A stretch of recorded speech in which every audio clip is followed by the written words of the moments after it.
¿Qué tal? Muy buenos días. Bienvenidos nuevamente a sesiones online de Portal Odontólogos. Bienvenidas y bienvenidos a esta transmisión que es Consideraciones Endodónticas para Traumatismos Pediátricos. Agradecemos a la AOIEP, Asociación de Odontología Infantil del Estado de Puebla, y evidentemente al doctor José Antonio Con Juárez. Muchísimas gracias. Vamos a presentarlo y bueno, pues recordándoles que estamos en las diversas plataformas para que escriban, nos manden sus saludos, de dónde nos están viendo, y con gusto nosotros, bueno, pues retroalimentamos. El doctor José Antonio cuenta con consulta privada, especialista en endodoncia de 2019 a la actualidad, en la Benemérita Universidad Autónoma de Puebla, egresado, maestría en estomatología con opción terminal en endodoncia, primer lugar nacional caso clínico 34, 34º Seminario Endo Guanajuato 2020, Ponencias 2022, Tratamientos pulpares en dientes inmaduros, Universidad Rafael Landívar en Guatemala, 2019 Cephalopoint, software para medición computarizada de puntos cefalométricos de Steiner y Downs, para uso gratuito en licenciatura y posgrados de Odontología UPAEP, 40 aniversario de la Facultad de Odontología UPAEP México. Sin más preámbulo, doctor, le cedemos el micrófono. Muchísimas gracias y bueno, pues bienvenidas y bienvenidos nuevamente a toda la comunidad. Hola, mucho gusto. Mi nombre es José Antonio, soy endodoncista de México, de la ciudad de Puebla, un lugar muy bonito que están invitados a conocerlo y son bienvenidos cuando gusten. Quiero agradecer a la Asociación de Odontología Infantil del Estado de Puebla por darme la oportunidad de platicar con ustedes de este tema. Muchas gracias. Muchas gracias, doctora Cari, y a Portal Odontólogos, porque de verdad me gusta mucho cómo organizan y cómo difunden un sinfín de temas. Este tema es muy bonito y lo considero de mucha importancia, pues porque los traumatismos son eh, pues afecciones relativamente comunes. Entonces, pues es importante tener en mente algunos de los datos que les voy a dar, que les voy a presentar, y pues con esto poder actuar a lo mejor con un poquito más de seguridad o con un poquito más pues de concepto para en el momento de que se nos presente un caso de estos.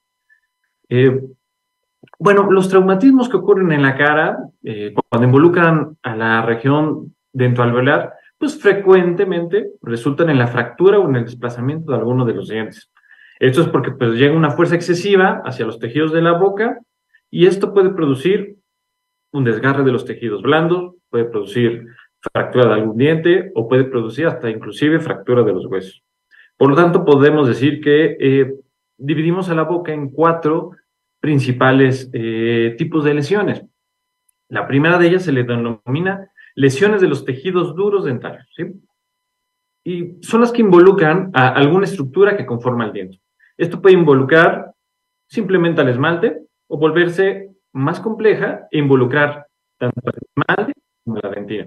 Inclusive puede llegar más lejos y esa lesión puede tocar a la pulpa y volverse una fractura que involucra a la pulpa, lo que lo convierte en una lesión que le llamamos complicada. Si la fuerza que llega es de una manera vertical hacia el diente, pues produce una fractura, pero puede también lesionar a los tejidos de soporte. Y bueno, en este dientito, dependiendo de la fuerza y la dirección en la que le llegue este golpe, esta fuerza, pues es dependiendo las características que nos va a dar de lesión, ¿sale? Y bueno, hay que recordar que si se combinan más de 2 tipos de lesiones, por ejemplo, una fractura del esmalte y al mismo tiempo una abulsión, pues se juntan las cosas malas de las 2 cosas, tanto de la fractura como de la abulsión, y entonces el pronóstico es peor porque las cosas negativas se juntan. Las fracturas coronarias, ya sean no complicadas, que son las que no involucran a la pulpa, o las complicadas, que son las que la afectan, pues aumentan significativamente el riesgo de infección o necrosis pulpar. Esto es porque, pues, se crea una vía de acceso mucho más fácil para las bacterias, y el trauma, a su vez, pues puede afectar el suministro sanguíneo de la raíz, lo que causa necrosis y nos afecta más. Como es el caso de este pacientito que llegó a consulta, y nos comenta que se había ido a una fiesta 2 semanas antes, no recordaba qué había pasado, pero amaneció con su diente roto y mucho dolor. Sin embargo, ese dolor desapareció. 2 semanas después, sintió, él dice que una bolita y se acercó a nosotros. En la examinación visual pudimos detectar un aumento de volumen evidente de aproximadamente 9 milímetros y sin presencia de racimos. Y observamos una fractura en el tercio medio incisal, donde sospechamos pues que en su evento a lo mejor tuvo alguna caída o recibió algún golpe, y ahí fue donde sospechamos que recibió la mayor parte de la fuerza de ese golpe. Radiográficamente observamos una gran zona radiolúcida que está relacionada a ese ápice del 11. Y una de las preguntas que nos viene a la cabeza es, ¿por qué si no hubo exposición pulpar, pues existe este riesgo de necrosis y de infección? Bueno, este tipo de lesión se le conoce como fractura coronal no complicada. Y el golpe provoca que haya una pérdida de esmalte y de dentina, pero la fractura queda alejada de la pulpa. Las pruebas de sensibilidad pueden ser normales o puede que haya una respuesta exagerada al estímulo.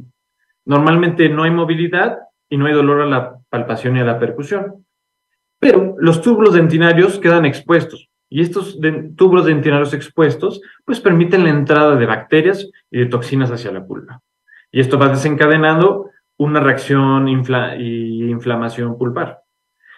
Esto es más severo si el aporte vasculonervioso se cortó, porque pues no pueden llegar las células de defensa y se crea pues una lesión como la que vimos.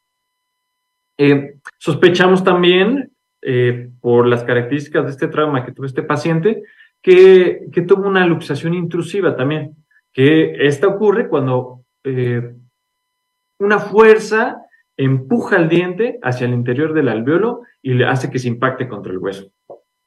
Clínicamente, como en esta foto, observamos una corona cortada, hundida, se observa sangrado, normalmente el diente está inmóvil y a veces a la percusión se detecta un tono metálico y alto.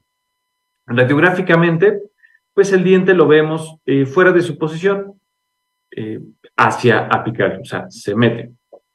Y normalmente se observa una desaparición del espacio del ligamento periodontal radiográfico, aunque esto no siempre es muy obvio. Un signo para detectar fácil este tipo de lesión es un sonido metálico y alto a la percusión, que nos indica que está pues atorado entre las estructuras duras. Y esta intrusión es una lesión muy compleja, involucra a la ruptura, por ejemplo, de las fibras periodontales, involucra daño al cemento y involucra daño al paquete vasculonervioso. Esto es porque, pues, por el golpe, todas estas estructuras se aplastan y se lastiman mucho. Se dice que si hay un 20% de afección de estas estructuras, se puede causar, o bueno, es muy probable que haya una anquilosis. En el caso de los dientes temporales, generalmente esta raíz se va hacia vestibular. Y bueno, cuando pasa esto se debe dejar en observación y se debe de esperar una reerupción espontánea. Pero también hay que valorar si este diente se fue hacia el folículo dental del diente permanente. Debido a la cercanía de los dientes temporales con los gérmenes dentarios de los permanentes, pues es posible que la fuerza del impacto y también la inflamación pues propia del proceso de reparación nos afecta a los dientes permanentes. De hecho, la mitad de los traumas en los dientes temporales resultan en trastornos que afectan a los dientes permanentes. Existe una técnica radiográfica para evaluar pues la invasión del folículo dental permanente. ¿Cómo es? Pues bueno, se debe de tomar una radiografía perpendicular al sector anterior. En esta debe de aparecer todos los dientes anteriores y se debe de intentar que coincida con la línea media del maxilar junto con la línea media de la radiografía. Aquí podemos observar las raíces de los dientes luxados y las raíces de los demás dientes. Y tenemos que ver si la de los dientes luxados se ven elongadas o si se ven enanas.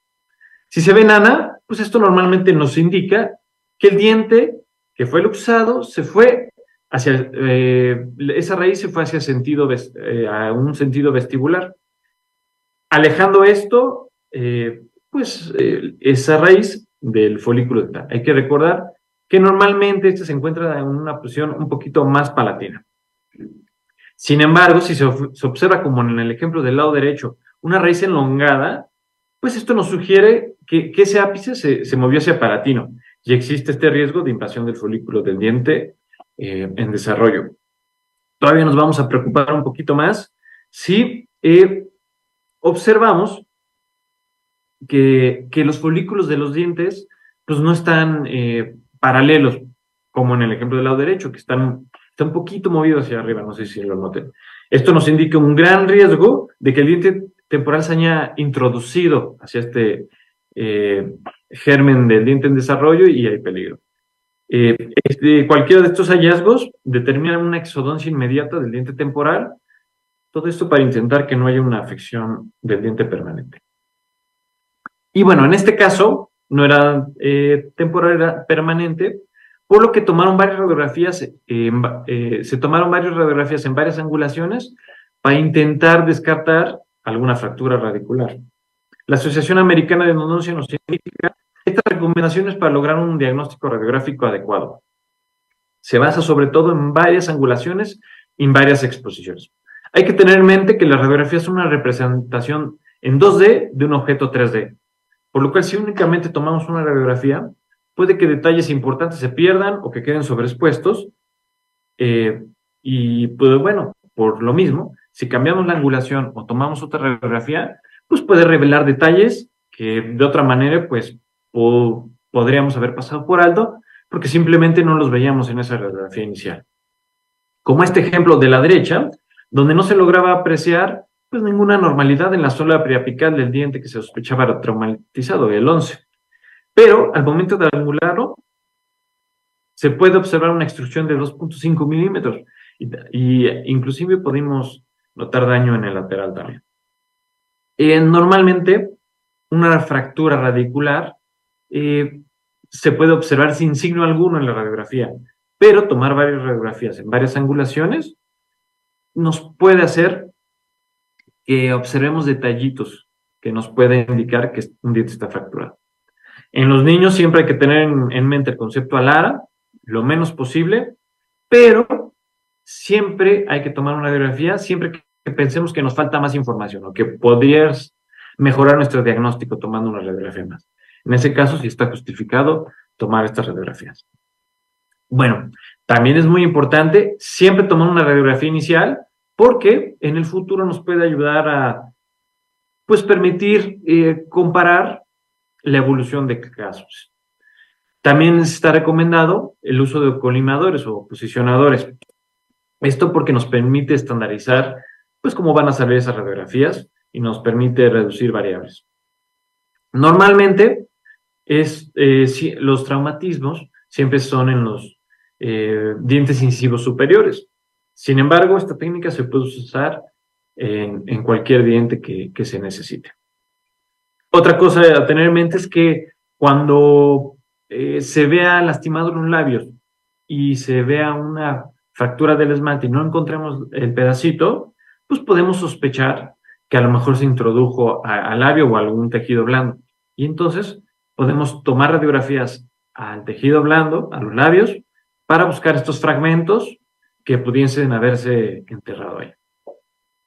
Y bueno, una tomografía con BIM nos permite observar en esta sí las 3 dimensiones de los dientes y pues de todos los tejidos que los rodean. Entonces nos permite tener una visión más detallada del caso. Algunos doctores consideran que tenemos que tener en cuenta el aumento de radiación que llega con mandar un BIM. Y entonces que no debemos de mandar ese estudio si no consideramos que mandarlo puede hacer que nos cambie el plan de estudio, de tratamiento. Y bueno, regresando al caso clínico, en esta primera cita lo que hicimos fue hacer el acceso, drenar el tejido purulento y dejar hidróxido de calcio durante una semana. Una semana después podemos observar una gran reducción del volumen, pero todavía tejido inflamado. Y bueno, en una segunda cita, lo que hicimos fue instrumentar con una lima manual K-Flex hasta el número 80, bastante grande. Y se realizó un protocolo de irrigación convencional con hipoclorito y EDTA. Se dejó hidróxido de calcio, teflón y Provicid una semana. Y bueno, ya finalmente en la tercera sesión quitamos el hidróxido de calcio y obturamos con un tapón de MTA debido al tamaño que estaba muy grande de ese ápice. Y estas son las radiografías inicial versus la radiografía final. El paciente regresó a su consulta un mes después y comentó que ya se sentía muy bien, ya se sentía sin dolor y radiográficamente observamos que la zona radiolúcida se veía más densa. Y clínicamente, esa encía ya había regresado a su tamaño y a su forma original. Un dato importante es que estadísticamente el 25% de todos los niños van a presentar un traumatismo. Por esto podemos decir que es un padecimiento relativamente común. Y el 33% de todos los adultos han sufrido un traumatismo en un diente permanente. Pero algo muy importante es que la mayoría de estos traumatismos ocurrieron antes de que fueran mayores de edad. Entonces, para darle a todos los pacientes un mejor pronóstico para sus dientes, pues es importante el trabajo mano a mano entre los endodoncistas en los pediatras. Pues porque los pediatras generalmente son los que tendrán que diagnosticar y en muchas ocasiones pues efectuar tratamientos, todos estos basados en las experiencias y recomendaciones de los endodoncistas. Y bueno, cuando vemos los comportamientos de los niños, pues es comprensible por qué ocurre esta edad. Un niño, un adolescente que está rodeado de sus compañeros, en medio de un partido de béisbol, corre a toda velocidad, se intenta robar una base, y pues bueno, sabemos que son muy juguetones. Están corriendo, brincando, saltando, empujándose todo el día. Algo muy importante es que para los pediatras es importante averiguar la causa del trauma, porque lamentablemente puede ser que no haya sido un accidente, sino puede ser que haya sido un signo de maltrato infantil, por lo que los debemos de tener esto en mente y estar muy al pendiente, identificar cualquier indicio de esto. Por la misma naturaleza y por el tipo de acción que están teniendo los pacientes pediátricos cuando sufren un traumatismo, esto que es más, este tipo de acciones más explosivo, es más de impacto, las luxaciones son las lesiones más comúnmente encontradas en los pacientes pediátricos. ¿Y cuál es la lesión más frecuente en los dientes permanentes, en los dientes de las personas adultas?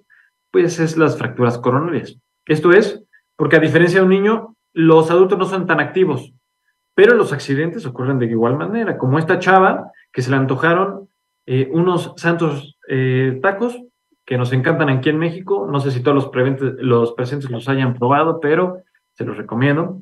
Pero bueno, se le antojó. Y le da una mordida y crack. Había una pequeña piedrita entre el relleno y esto pues hace que se fracture la estructura del diente.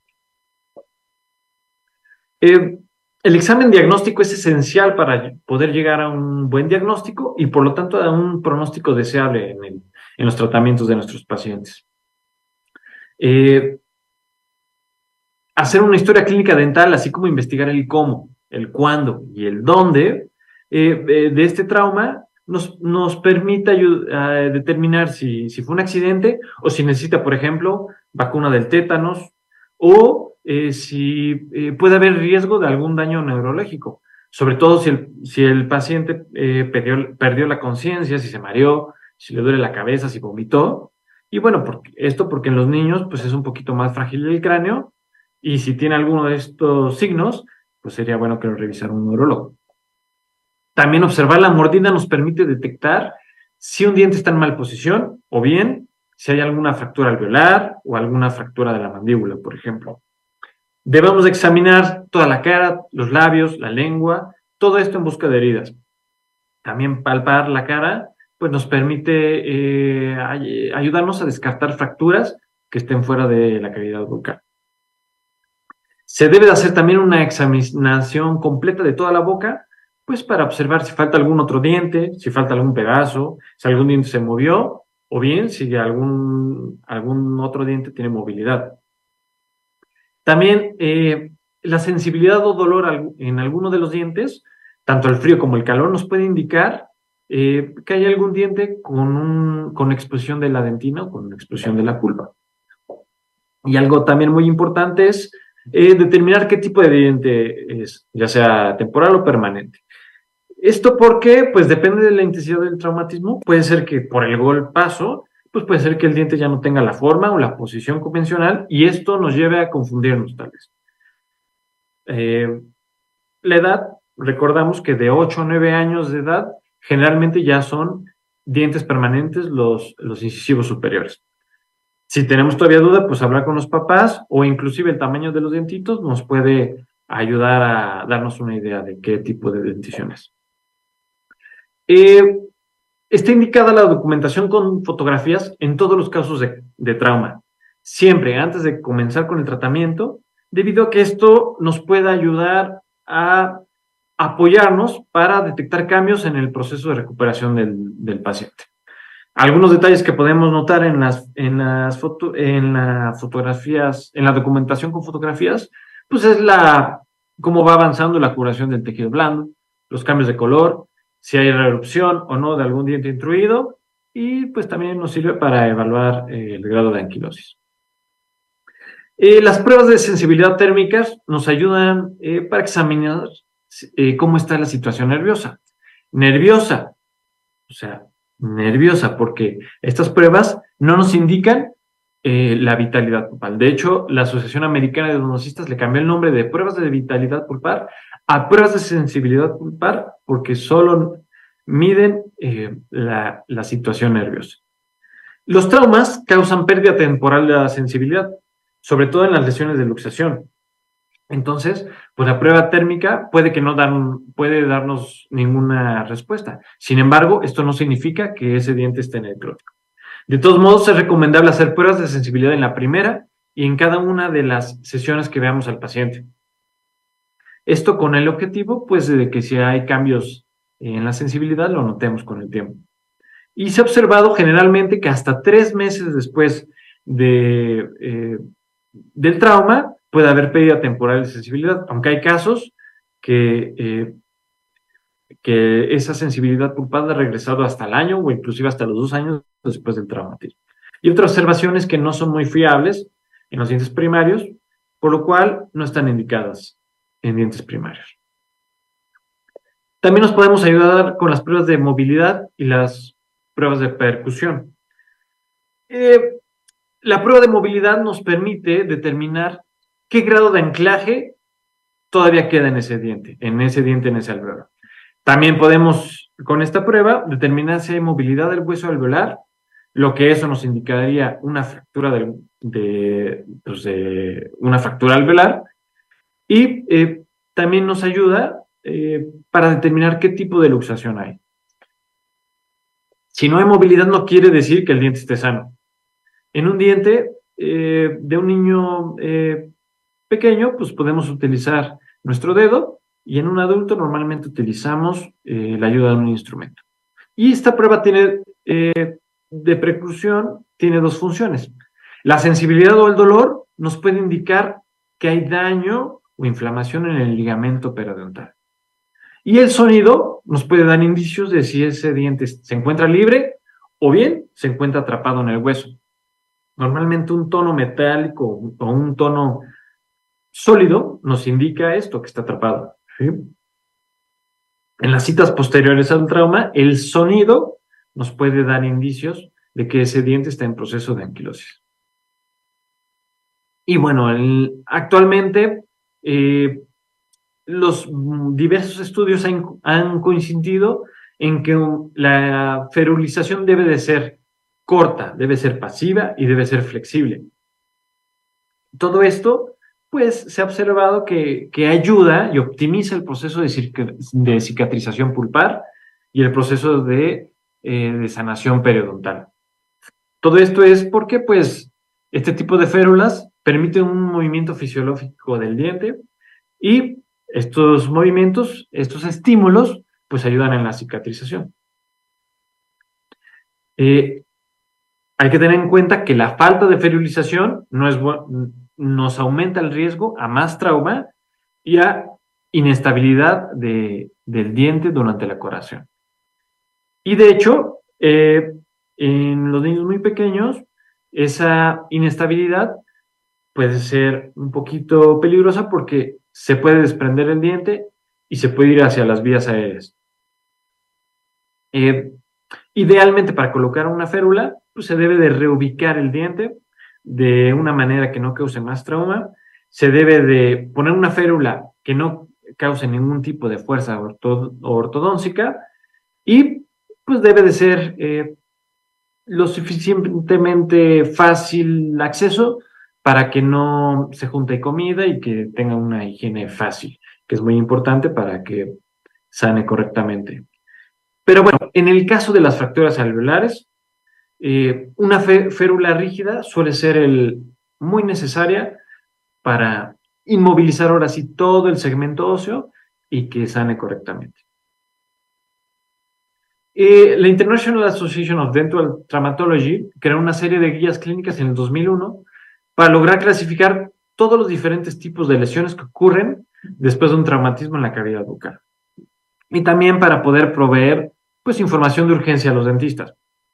Generalmente el tratamiento de este tipo de lesiones tiene que ser multidisciplinario. Dependiendo del tipo y severidad de la lesión, pues puede ser que necesitemos un buen control de conducta de los pediatras, por ejemplo, o puede ser que necesite un tratamiento de conductos o bien un tratamiento de reimplante. Puede ser que necesitemos un periodoncista cuando pues, la lesión afecta a la encía o al hueso alveolar. Y también para que nos ayude a mantener observación y tratar cualquier proceso de anquilosis que pudiese ocurrir. Un rehabilitador, pues sería el encargado de devolver la función y la estética en los órganos afectados, y un ortodoncista, por ejemplo, pues él nos podría apoyar en el proceso de ferulización o en el proceso de reposicionamiento ortodóntico, si es que se requiera. Esta tabla, que es sacada de la Asociación Americana de Pediatría, pues me gusta mucho porque está resumida, es fácil de entender y nos dice más destacado en cada una de las lesiones de trauma. En la lesión de contusión y subluxación, pues tanto en los dientes primarios como en los dientes permanentes, la indicación es mantenerlo en observación y mandar una dieta blanda una semana. Y también está recomendado tomar una radiografía para descartar cualquier fractura. En el proceso de luxación, en un diente primario, pues hay que reposicionar el dientito o extraerlo, pero no está indicada la ferulización. En el permanente, lo indicado es tomar radiografías, reposicionar el diente y colocar una férula por 4 semanas. En la extrusión, en los dientes primarios, es lo mismo que con la luxación, se indica reposicionar o bien extraer. Y en un diente permanente se indica tomar radiografías, reposicionar el diente, pero aquí bajar el tiempo de ferulización a solo 2 semanas. En la intrusión, en los primarios hay que tomar radiografías. Hay que mantener en observación ese dientito y dejarlo reposicionar por sí solo. Hay que extraerlo, como les decía, si hay sospecha de que haya afectado el germen del diente primario. Y en los dientes permanentes hay que tomar radiografías, hay que mantener observación y dejar reerupcionar. Si esto no ocurre, hay que reposicionar ya sea quirúrgicamente o ortodónticamente y hacer un tratamiento endodóntico. En la fractura coronal no complicada, lo indicado es, tanto en temporales como en permanentes, es restaurar el diente, alisar todos los bordes que estén ahí y tomar una radiografía para descartar cualquier fractura radicular. En la fractura coronal complicada está indicado tomar radiografía y hacer tratamiento pulpar vital de esa exposición pulpar y después restaurar. En el caso de que esta fractura llegue hasta por debajo del margen gingival, pues entonces lo que está indicado es la extracción. Y bueno, siempre hay que estar pendiente de una posible infección, mandar enjuagues de clorhexidina. En el caso de un diente permanente, hay que tomar radiografías, hay que hacerle tratamiento pulpar vital con biocerámico y restaurar. También en adultos hay que mandar enjuague de clorhexidina para bajar el riesgo de infección. En la fractura radicular hay que tomar radiografías y ver dónde se encuentra el fracturado. Mientras más cervical está la fractura, pues tiene un peor pronóstico. Y finalmente, en la abulsión, en los dientes primarios no está indicado reimplantar el diente, porque pues podemos dañar el germen del permanente. Y bueno, en un diente permanente siempre está indicado reimplantar ese diente lo antes posible e intentar manipular lo menos posible a la raíz. Una abulsión es una de las pocas emergencias reales que tenemos en la odontología. Mientras más rápido reimplantemos un diente o mientras más rápido coloquemos ese diente en una solución que lo preserve y más rápido consigamos tratamientos, pues hay un mejor pronóstico, debido a que el riesgo de muerte del ligamento periodontal va aumentando con el tiempo. Si muere este ligamento, pues se produce un proceso de anquilosis y un proceso de resorción por un plazo.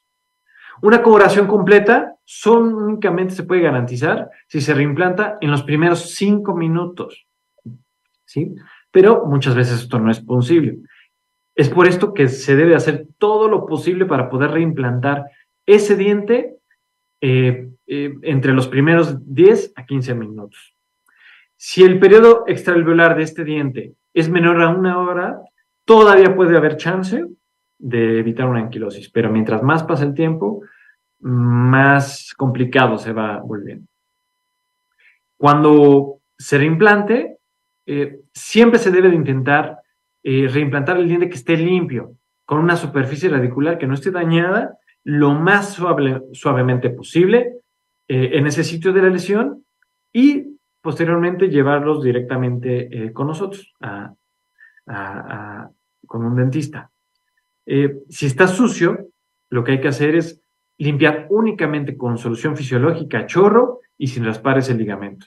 Lo que queremos es alterar lo menos posible ese ligamento periodontal. Y bueno, si el tutor no logra reimplantarlo, lo indicado es colocar este dentito en un medio de transporte, ya sea leche, ya sea saliva, ya sea una solución que se llama solución equilibrada de Hank, que la venden en algunas farmacias, o bien en suero fisiológico. Colocarlo en agua es la última opción porque pues provoca lisis celular por ósmosis.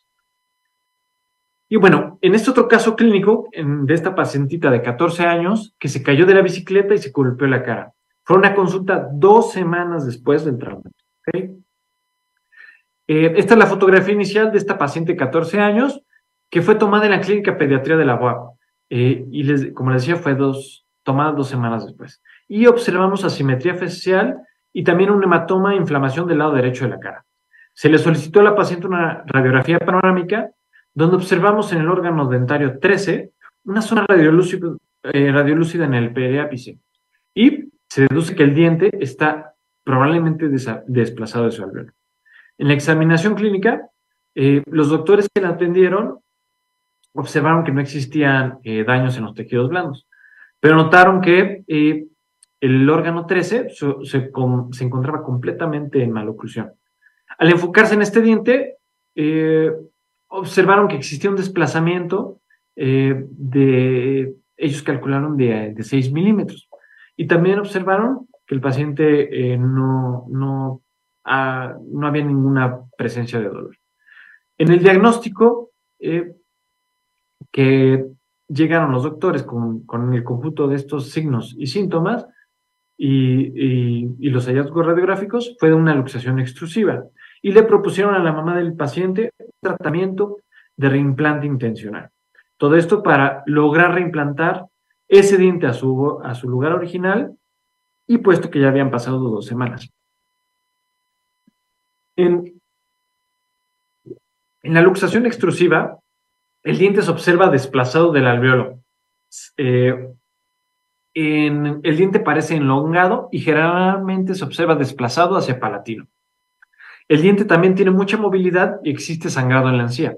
Radiográficamente se observa pues, el diente fuera de su alveolo con una zona radiolúcida en la zona apical muy aparente. Esta lesión es muy similar a una luxación lateral, sin embargo, es menos complicada porque en esta no hay un daño a la tabla ósea. hay, hay casi siempre interrupción del paquete vasculonervioso, así como separación de las fibras del ligamento periodontal. Igualmente, con reposicionarlo, buscamos una reorganización y un reabastecimiento de las fibras del ligamento periodontal y también pues un reabastecimiento de, de las células del pulpares para una revascularización y una reinervación de la pulpa dental.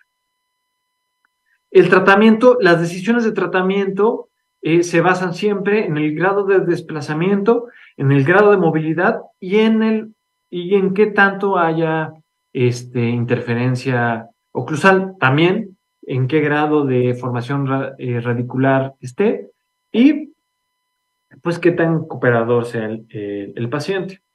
Si el diente no está interfiriendo en la oclusión, lo que se debe de hacer es dejar que el diente se reposicione por sí mismo espontáneamente. Si el diente tiene una movilidad excesiva o está extruido más de 3 milímetros, lo que hay que hacer en niños es extraer ese dientito. Y en los adultos, en los dientes permanentes, lo que está indicado es una reposición poco a poco con presión oclusal. Y en el tratamiento de este caso clínico, en este reimplante intencional, pues lo iniciaron en la clínica de pediatría y observaron que en la radiografía periapical el espacio pues estaba muy amplio en esa radiografía. Y lo que hicieron fue pues limpiar con solución salina el área y procedieron a retirar el diente con un forceps. Lo desalojaron completamente de su alveolo y posteriormente lo reintrodujeron completamente, se logró regresarlo completamente a su posición original. Todo esto con mucho cuidado para intentar pues no dañar más a los tejidos. Observaron que no había ninguna lesión en los tejidos blandos y así fue como quedó. Eh, Posteriormente procedieron a preparar las coronas vecinas, pues para colocar una figura flexible que quedara sin activarse. Y bueno, la radiografía final donde se observa que efectivamente lograron regresar este órgano dentario a su posición original y bueno, en la radiografía se observa ya la férula colocada. Fue ferulizado por 2 semanas con un alambre semirrígido que fue cementado con resina. A las 2 semanas fue referido con un querido colega mío, un excelente endodoncista, el doctor Eduardo Quiroz, también aquí de la ciudad de Puebla, para realizarle un tratamiento endodóntico. La Asociación Americana de Endodoncia indica que para los reimplantes se debe realizar el proceso de instrumentación endodóntica, un protocolo de irrigación con hipoclorito y con EDTA y dejar hasta por 4 semanas el hidróxido de calcio. Todo esto para intentar evitar o intentar bajar al máximo la probabilidad de una resorción radicular. Y bueno, el doctor Eduardo observó y como observó un desarrollo radicular completo, realizó el acceso, realizó la instrumentación y dejó 4 semanas el hidróxido de calcio. Al finalizar estas 4 semanas, pues obtuvo con sellador Emetafilapex y con técnica de onda continua. Todo el proceso fue sin complicaciones. Posteriormente, la paciente fue citada a la clínica de pediatría pues para sus citas de control y para poder observar cualquier anormalidad. Y bueno, no notaron ninguna anormalidad los 3 meses. Y además de que el paciente pues decía que se sentía muy bien, nada de dolor y todo en orden. Sin embargo, en la cita de control a los 6 meses, empezaron a notar varias zonas radiolúcidas a lo largo de la raíz. Fue por esto por lo que fue referida endodoncia para su valoración. Y la paciente llegó conmigo hasta 9 meses después de esto.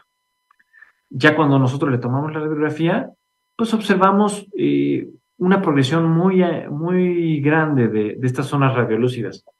Y pues esto nos daba indicación de una resorción externa o una resorción por reemplazo. Se hicieron pruebas de percusión, se escuchó el sonido muy característico de la anquilosis. Se le mandó a la paciente un estudio con BIM, pues para ver la extensión de este proceso de resorción por reemplazo. y se midió en el CONBIM la distancia de la raíz que quedaba no afectaba y se observó que solo quedaban 3.7 milímetros pues de diente intacto, todo lo demás estaba afectado. El tamaño coronal era de 9.17, por lo tanto, pues la proporción corona-raíz estaba muy, muy lastimada. A pesar de esto, pues el diente no presentaba ningún grado de movilidad. Se reconstruyó posteriormente en 3D, pues para poder observar un poquito más fácil la extensión de la lesión. Y bueno, observamos que el material eh, que ya estaba completamente perforado ahí, en el tercio medio radicular, ese dientito. Y observamos, bueno, lo que se ve ahí en medio es el material de gutapercha que se colocó antes. El doctor Martin Trop, en su artículo de resorción radicular, debido a trauma dental, que publicó en el 2002, pues comenta que el cemento y la predentina de la raíz son elementales para que no ocurra una resorción radicular. Esto es, pues, debido a que los osteoclastos no se pueden adherir y no pueden reabsorber, pues, matriz que no esté mineralizada. Sin embargo, observo que si en una lesión se aumenta este precemento y esta predentina protectora, eh, eh, todo esto adicionado a la inflamación, pues las células clásticas pues empiezan a actuar. Si la inflamación no se controla, pues puede causar un daño muy extenso a esta capa protectora. Y sin esta capa protectora, pues las células óseas llegan a invadir toda la superficie radicular, lo que hace que estén en contacto directo entre estas células de hueso y las células de la raíz, y esto provocará una anquilosis. Si más del 20% de la superficie radicular se encuentra afectada, entonces comienza esta resorción por reemplazo, donde, pues, debido a que el hueso normalmente siempre está en un proceso de resorción a posición, y ahora esta raíz está cubierta por células óseas, en vez de células del ligamento periodontal, pues estas células óseas hacen lo que siempre hacen, que es el proceso de resorción, y entonces lo que van a hacer es a reabsorber el diente, pero como son células óseas, van a depositar tejido óseo, no tejido de diente, sino tejido ósea. Entonces empieza a cambiar la estructura de este diente y se empieza a convertir en hueso. Esto es lo que conocemos como la resorción por reemplazo. Y bueno, en este mismo artículo hay una tabla donde nos indica pues la probabilidad de daño a la capa protectora en diferentes tipos de lesiones de trauma, siendo la intrusión la más peligrosa, seguida por la abducción, seguida por la luxación lateral y seguida por la luxación extrusiva, que fue la que ocurrió en este caso, que está más o menos en el medio de la tabla. Pero bueno, esto nos lleva a la primera cita endodóntica conmigo, donde el objetivo principal fue intentar detener esa resorción. Al paciente se le anestesió y mientras estábamos esperando, pues aprovechamos para sondear nuevamente. La sonda observamos que entró 3 milímetros en todas las caras. Posteriormente se aisló completamente con dique doble y se hizo un acceso sobre su restauración de resina que tenía, con una fresa de carburo de bolita 3 y se comenzó a retirar la gutapercha poco a poco. Esto se hizo con limas Hedstrom de calibre de .15 al .30 y este sistema rotatorio que está diseñado especialmente para esto, el sistema Proteimer retratamiento así se llama, y utilizamos las puntas de 1 y de 2. Sin embargo, este proceso fue muy complicado porque pues la gutapercha como que salía en muchos pedacitos, como que estaba debilitada por el proceso de resorción. Y bueno, adicionado esto al proceso de perforación que ya tenía, pues hacía que el diente se llenara de sangre. Entonces hizo que nos tardáramos mucho. Aquí el proceso está acelerado, pero tardamos 2 horas y media intentando remover esta gutapercha restante. En esta radiografía la tomamos a las 2 horas, pues para ver cómo habíamos logrado avanzar. Finalmente, después de todo este tiempo, decidimos que ya era tiempo de cerrar, intentarlo de nuevo en otra cita y colocamos hidróxido de calcio, ultracal, teflón y provicid para esperar. Se citó nuevamente a la paciente unos días después y el objetivo de esta cita era quitar esa gutapercha que no se dejaba quitar. Procedimos a anestesiar, colocamos aislamiento absoluto y empezamos a quitar todo este material de obturación provisional que habíamos colocado. Nuevamente intentamos remover la gutapercha, pero esta vez lo intentamos con Lima Headstrong 40 y con espaciadores endodónticos de 11, pero de unos especiales que son extra largos, porque pues debido a que eran un canino, pues estaba muy grande. Y después de un rato, miren, logramos desalojarla. Salió completita esta gutapercha del conducto. No sé si lograron ver en la fotografía clínica cuando hicieron el reimplante, el tamaño de ese canino. Pero ahí logramos quitar toda la gutapercha. Radiográficamente, comprobamos la remoción completa de ese material. Ahí estamos haciendo una irrigación con hipoclorito al 5%. Posteriormente, colocamos ahora sí en todo el espacio del conducto radicular, intentando llegar lo más profundo que pudiéramos, hidróxido de calcio. Esto es con el propósito de intentar cambiar el ambiente ácido que estaba ya adentro, el ambiente ácido provocado por los osteoclastos, por el propio proceso resortivo, y también el hidróxido nos iba a ayudar a eliminar cualquier bacteria que estuviera ahí presente, y también nos ayudaba pues, a quitar la endotoxina bacteriana, que cuando está presente crea una potente reacción inflamatoria, y esta inflamación potencia aún más el proceso de destrucción radicular. Y bueno, ya con el medicamento intraconducto, surgió la incógnita de, pues, qué hacer posteriormente. Aquí es muy importante lo que les decía de un enfoque interdisciplinario entre varias especialidades para poderle dar el mejor pronóstico a la pacientita. Si se lograba detener la resorción con el hidróxido de calcio, pues lo que íbamos a hacer era remitirlo a pediatría, y lo que debían hacer era restaurar con resina y tener citas control cada 2, 4, 3, 6 y 12 meses, pues para ver cómo iba a avanzar.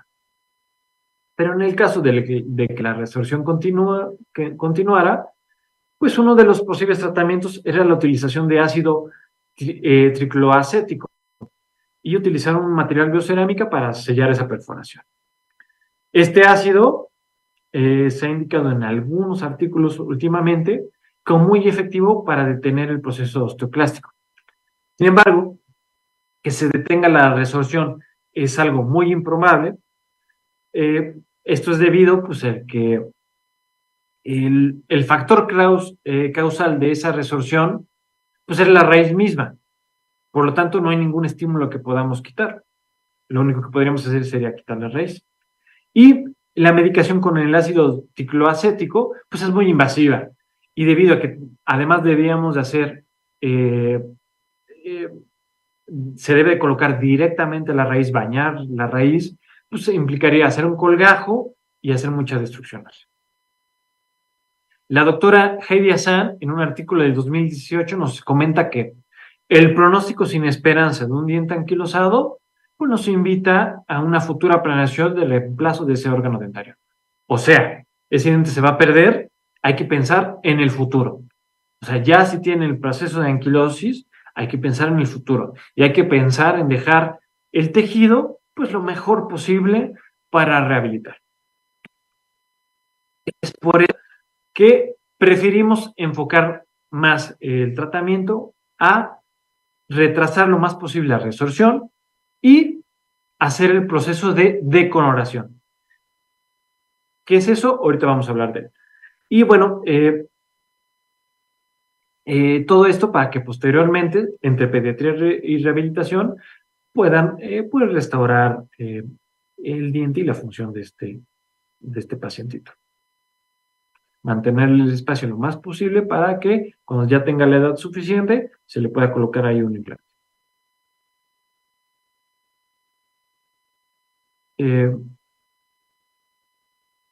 La doctora suiza Malmgren, en su artículo de Preservación de la cesta de coronación, que fue publicado en el Journal of Endodontics del Pediatric Dentistry eh, eh, perdón, fue publicado en el Journal of Endodontics y también fue publicado en el Pediatric Dentistry, todo esto en el 2013, pues nos comenta que mantener in situ un diente anquilosado en los niños y en los adolescentes, pues lo que va a hacer es que va a detener el crecimiento vertical del hueso alveolar y esto va a causar pues la inclinación de los dientes adyacentes y todo esto nos puede complicar aún más el tratamiento. Dice que para evitar esto, en un diente anquilosado lo que se debe de hacer es remover ese diente anquilosado. Sin embargo, la extracción de este diente anquilosado pues nos va a involucrar mucha pérdida del hueso, porque pues está pegado al hueso, ¿no? Y al final, quitar ese diente también nos va a causar un colapso del volumen óseo, como en este ejemplo de un paciente, de un adolescente de 18 años, que se puede observar pues una malposición pues causada 4 años después del traumatismo y de la anquilosis, porque se detuvo ese crecimiento óseo. Es por eso que nos sugiere el proceso de decoronación como técnica para poder preservar el alveolo. ¿En qué consiste? Bueno, consiste en hacer un colgajo en la zona del órgano anquilosado, se remueve con una fresita y con mucha irrigación eh, la corona y se remueve también 2 milímetros del tercio cervical radicular por debajo del margen óseo. A la raíz se le debe dejar jazz previamente sin gutapercha y sin medicamento y provocarle un sangrado ahí intraconducto hasta que se llene todo ese conducto. Finalmente, reposicionar el coleajo sobre el alveolo y suturar. ¿Qué va a hacer esto? Bueno, pues esto va a hacer que se forme hueso sobre la raíz que se está reabsorbiendo. A la vez, esta raíz va a seguir cambiando y se va a ir formando hueso y los dientes adyacentes van a estimular aún más la posición de hueso. Eh, Todo esto va a causar que no se pierda, que no haya pérdida ósea e inclusive es posible ganar un poquito de hueso con esto. Todo esto pues por el proceso de reemplazo que está ocurriendo internamente. Finalmente, en este artículo, esta es una radiografía de una decoronación eh, y a la derecha se observa 8 años después de que hicieron este proceso, con una preservación ósea y con un mantenimiento de los tejidos para mí espectacular. Podemos ver pues cómo esa raíz fue convirtiéndose en hueso, ideal pues para el posterior implante. Y bueno, ellos nos indican que aún inclusive algo mejor es que se puede utilizar la corona propia del paciente que se cortó como partes de la prótesis fija. Y entonces, pues esto nos da una anatomía y un color sin rival. Y bueno, el caso clínico que les mostré todavía no se ha complicado, pero pues tenemos pensado hacer esto y posteriormente un implante. Estaré subiendo a mi página de Instagram y mi página de YouTube, pues todos los avances, si gustan seguir y ver la conclusión de ese caso clínico. Ya por último, pero no menos importante, pues estas son las recomendaciones que hay que dar a los pacientes en los casos de traumatismo. Es muy importante que el paciente cumpla con sus visitas de seguimiento, pues para poder estar al tanto de cualquier cosa que pueda surgir y hacer lo antes posible el tratamiento. Eh, Hay que indicarle al paciente, sobre todo si son pediátricos, pues intentar evitar participar en cosas que pueda provocar más lesiones. Y bueno, lo último es que una higiene oral muy meticulosa por parte de los padres, o si ya es adulto, pues de ellos, y un enjuague con antibacteriano, como el gluconato de clorhexidina al 0.12% durante unas 2 semanas, es muy importante para pues, poder prevenir cualquier infección y que sane lo más correctamente posible.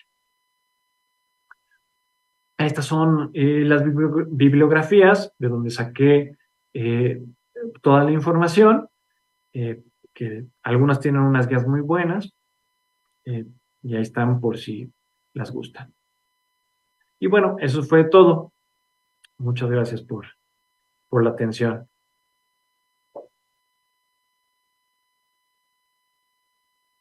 Claro que sí, vamos a dejar ese slide tantito con los datos.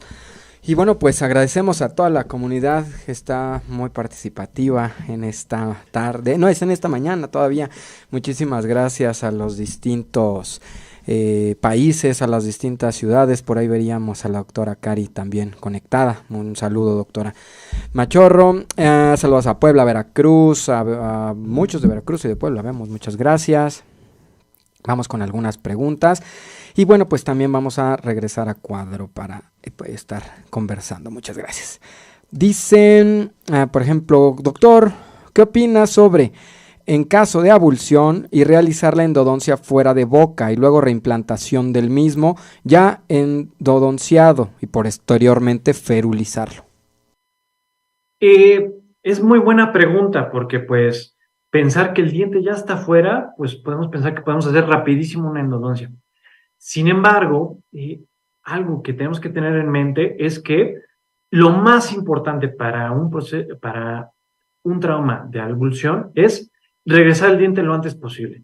¿Por qué? Porque lo que nos importa es que ese diente no sufra de un proceso de anquilosis y de reabsorción por reemplazo, como en el último caso. Eh, ¿Por qué? Porque si logramos evitar ese proceso de resorción, pues podemos mantener ese diente durante toda la vida, ¿sí? Entonces, lo importante es manipular lo menos posible ese diente, manipular lo menos posible ese ligamento periodontal y regresarlo lo antes posible para que si todavía las células que están lastimadas, pues puedan todavía adherirse y recuperarse por el cuerpo mismo. Mientras más tiempo está afuera, pues más factores externos, además de que se desecan, entonces empiezan a morir, ¿sí? Entonces, mientras antes lo coloquemos, es mejor. Lo podemos colocar, ferulizar y ese tejido nervioso pues va a morir. Entonces, podemos hacer ya la endodoncia a las 2 semanas, inclusive podemos dejar ahí un medicamento como el hidróxido de calcio para evitar aún más la acidez y que estos osteoclastos o que este ligamento se lastime. Excelente, gracias. También decía, en otra conferencia un doctor aconsejaba ferulizar con cuerdas de guitarra o cuerda de caña de pescar por la flexibilidad que proporciona. ¿Recomienda lo mismo o hay algún alambre de ortodoncia que pudiera compararse en flexibilidad a estos? Aunque en nuestra cabeza suene extraño que una férula muy delgada sea efectiva, sí lo es, sí lo es. Esto es debido a que lo único que queremos con la férula es que el diente no se vaya a salir, ¿sí? O sea, que se mantenga en su posición, ¿sale?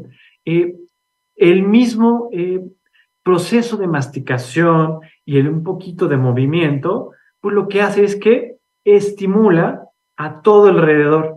¿Por qué? Porque hay función, hay más aporte de células y de nutrientes porque se está moviendo, ¿sí? Un poquitito, ¿sí? Esto no debe ser exagerado. Si cuando se reposiciona hay un movimiento completamente que hasta tenemos peligro de que se vaya a salir, pues podemos indicar un poquito semirrígido.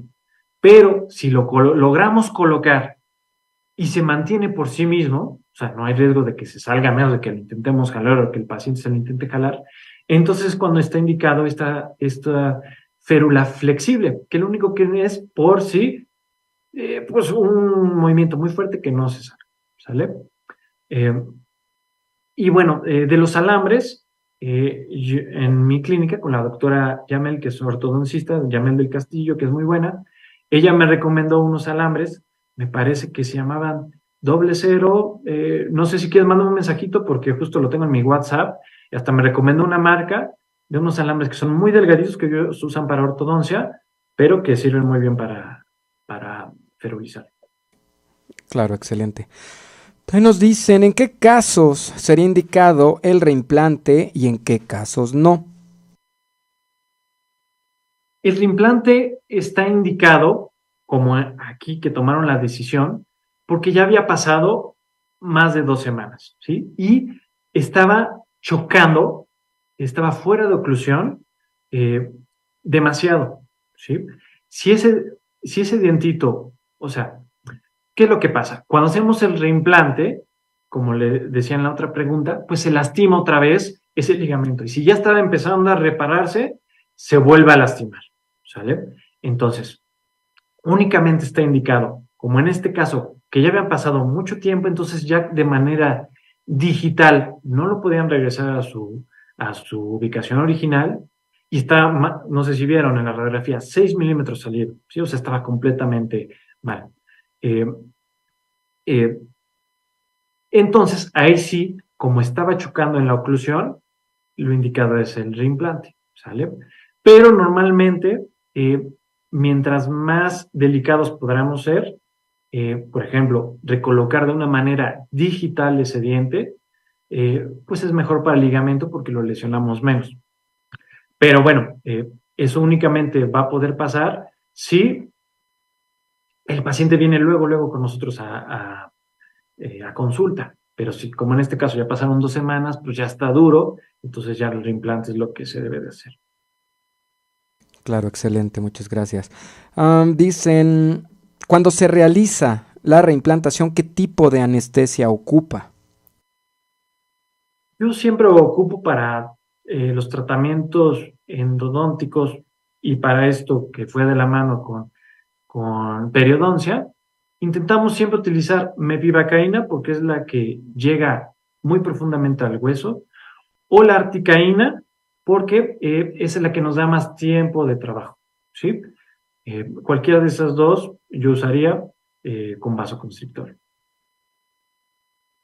Claro, excelente, muchísimas gracias. Recapitulando, se realiza tratamiento de conductos y se deja hidróxido de calcio 4 semanas, además de la ferulización. ¿Cuánto tiempo debe pasar antes de retirar la férula en promedio? Normalmente en la mayoría de bueno, estamos hablando del reimplante intencional, ¿verdad? Normalmente está indicado de 2 a 4 semanas, ¿sí? Cuando ya se consigue eh, un posicionamiento estable, ¿sí? Que normalmente ocurre de estas 2 a 4 semanas, ¿sale? Cuando yo personalmente coloco férulas flexibles o semirrígidas, por lo tanto permiten un poquito más de movimiento y entonces a mí me gusta dejarla 2 semanas y si veo que ya está pues, como que anclado ese diente, ya está durito, ya no se va a salir, ya se puede quitar. Si todavía se ve movilidad, lo podemos dejar hasta las 4 semanas. Claro, Más no, porque si lo dejamos mucho más tiempo o si colocamos una férula dura, se va a provocar el proceso de anquilosis sí o sí. gracias.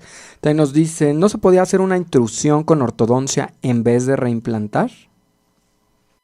Eh, yo no hice ese caso, yo también pensé en eso, pero yo creo que la manera de pensar de los pediatras fue de que, porque ya llevaba mucho tiempo en maloclusión y que pues un proceso ortodóntico iba a tardar mucho en regresar ese diente. Yo creo que por eso tomaron la decisión del reimplante.